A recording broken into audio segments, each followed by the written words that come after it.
Good morning class. देखो, आज हम पढ़ेंगे कहानी नीलकंठ के आगे का भाग, है ना।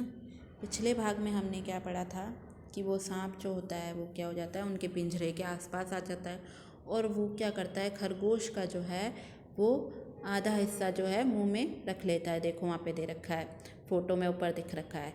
और जो मोर जो है वो ये देख करके क्या होता है, ऊपर से अपने पिंजरे से नीचे छलांग लगाता है और देखता है कि क्या हुआ।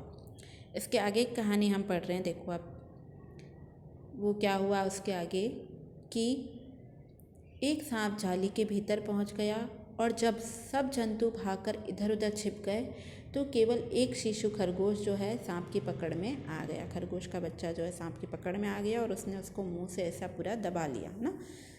निकलने का प्रयास में सांप ने उसका आधा पिछला शरीर तो मुंह में दबा रखा था, अगला शेष आधा जो है वो बाहर था। अब आधा ही उसके मुंह में गया और आधा जो है वो बाहर था। उसने चींची का स्वर भी इतना तीव्र नहीं निकल सकता था कि चूहे को स्पष्ट सुनाई दे सके। अब उसके दबा रखा था तो उसके आवाज़ भी पूरी नहीं निकल रही थी कि कोई उसको सुने और उसको बचाए।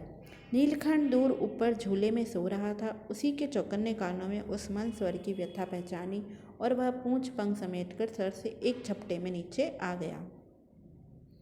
उसने क्या किया, वो नीचे आया और उसने देखा कि क्या हो रहा है। संभवतः अपनी सहेज चेतना से ही उसने समझ लिया होगा कि सांप के फन पर चोंच मारने से खरगोश भी घायल हो सकता है। अगर सांप ने उसको एक फन मारा तो खरगोश भी मर सकता है। तो उसने सांप को फन के पास पंजों से दबाया और फिर चोंच से इतने प्रहार किए कि वह अधमरा हो गया। पकड़ ढीली पड़ते ही खरगोश का बच्चा जो है मुख से निकल तो आया परंतु निश्चेत सा ही वहाँ पड़ा रहा। अब वो इतना ज़ोर से उसने पकड़ रखा था तो अब वो निकल तो वहाँ से गया, लेकिन वो थोड़ा सा बेहोश सा हो गया था। राधा ने सहायता देने की आवश्यकता नहीं समझी, परंतु अपनी मंद केका से किसी असामान्य घटना की सूचना कब और प्रसारित कर दी।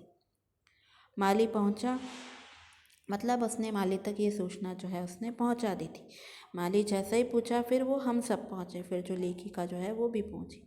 नीलकंठ जब सांप के 2 टुकड़े खंड कर चुका था तब उस शिशु खरगोश पास गया और रात भर उसे पंखों के नीचे उष्णता देता रहा, यानी कि पंखों के नीचे उसे सुलाए रखा कि वो कैसे न कैसे प्रकार से ठीक हो जाए।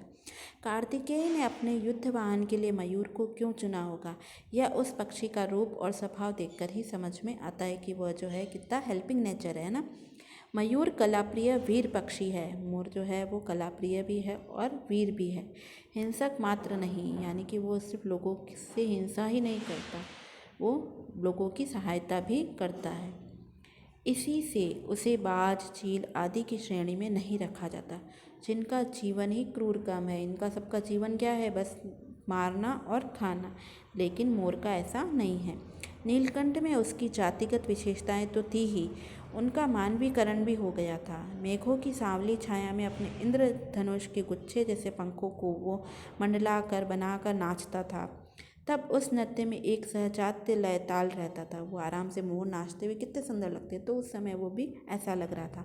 आगे पीछे दाहिने बाएं क्रम से घूमकर वह किसी अलक्ष्य सम पर ठहर जाता था। राधा नीलकंठ के समान नहीं नाच सकती थी, परंतु उसकी गति में भी एक छंद रहता था।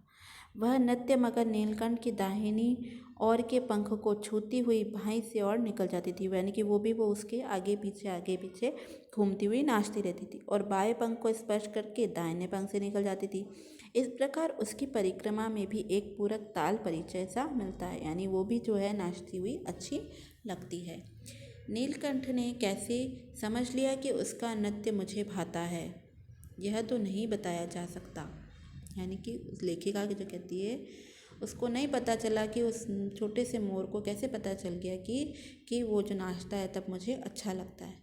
परंतु अचानक एक दिन वह मेरे झाली घर के पास पहुंचते ही अपने झूले से उतरकर नीचे आ गया और पंखों का सतरंगी मंडला कर छाता तानकर नृत्य भंगिमा में खड़ा हो गया, जैसे कि वह नाच रहा हो।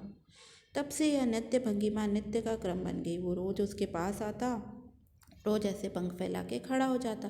प्रायः मेरे साथ कोई ना कोई देश विदेशी अतिथि भी पहुंच जाता ही था। कोई ना कोई देश विदेशी अतिथि जो मेहमान जो है उसके पास में आ ही जाता था और नीलकंठ की मुद्रा को अपने प्रति सम्मानपूर्वक समझकर विस्मयाभित हो जाता, आश्चर्य हो जाता था कि ये मोर जो है इनके पास क्या कर रहा है।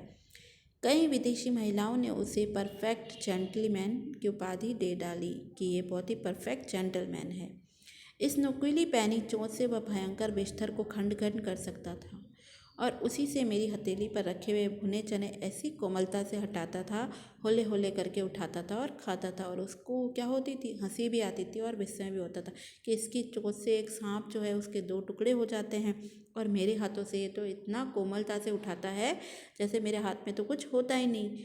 फलों से वृक्षों से अधिक उसे पुष्पित और पल्लवित वृक्ष भाते थे। जो फलों के वृक्ष थे उससे भी ज़्यादा तो वो फूलों के वृक्ष को अच्छा लगता था उसे। बसंत में जब आम के वृक्ष सुनहरी मंजलियों से लद जाते थे, अशोक नए लाल पल्लवों से ढक जाता था, तब जाली घर में वह इतना अस्थिर हो उठता था कि उसे बाहर छोड़ना पड़ता था। ठीक है,